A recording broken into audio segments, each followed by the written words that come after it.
The Walmart-Flipkart deal, well, it wasn't just another business transaction.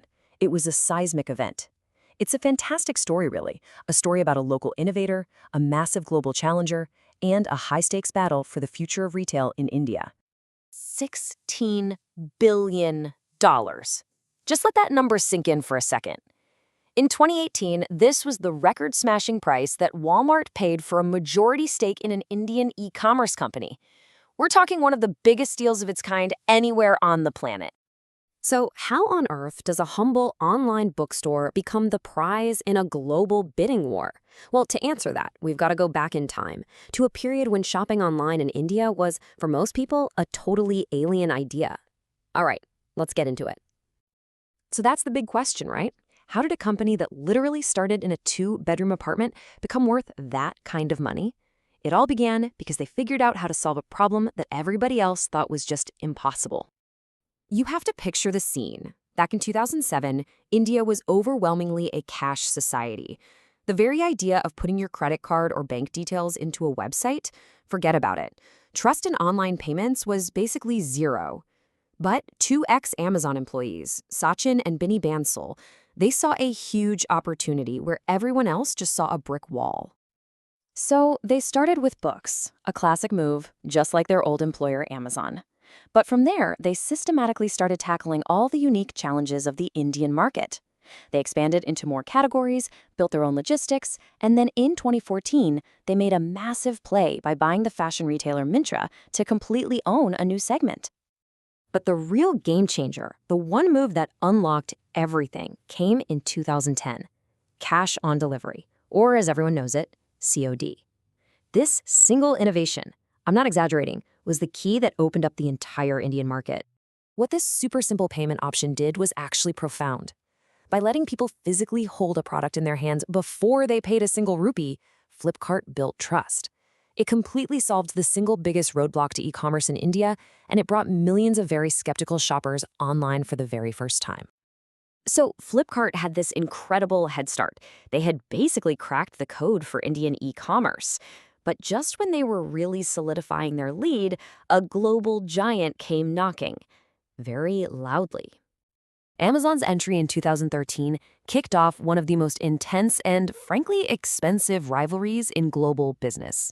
Jeff Bezos was dead set on winning India, and he was ready to pour billions of dollars into making that happen. And after 5 years of this absolutely brutal competition, just look at how tight the race was.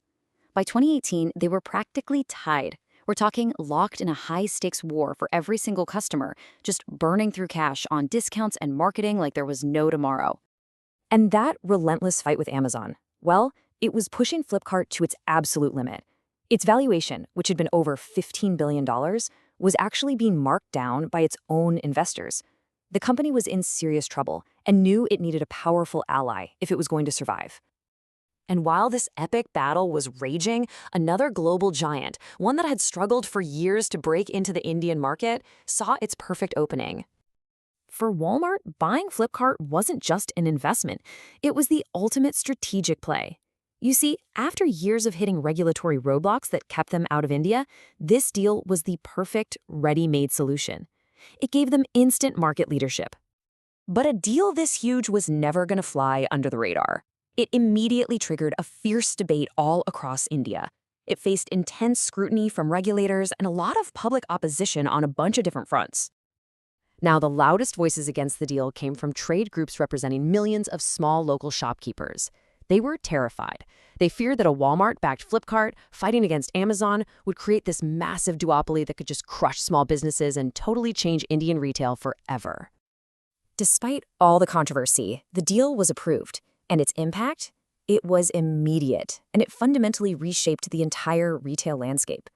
You know, the combined force of Walmart, Flipkart, and Amazon didn't just make them compete harder with each other, it actually grew the entire market. The deal became a catalyst, basically putting India's shift to online shopping into hyperdrive and sending e-commerce growth projections through the roof. The acquisition did so much more than just save Flipkart. It sent shockwaves through the whole Indian economy. It spurred new homegrown competition. It fueled a massive investment boom in other startups, and it gave Walmart instant access to amazing assets like Flipkart's logistics and its incredibly valuable digital payments arm, PhonePe. The battlefield was officially set. So in the end, the Walmart acquisition took a struggling pioneer and turned it into one half of a global duopoly, fighting for one of the most exciting markets in the world. The battle lines are now crystal clear. It's Walmart, Flipkart versus Amazon.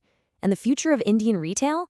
It pretty much rests on the outcome of this colossal rivalry.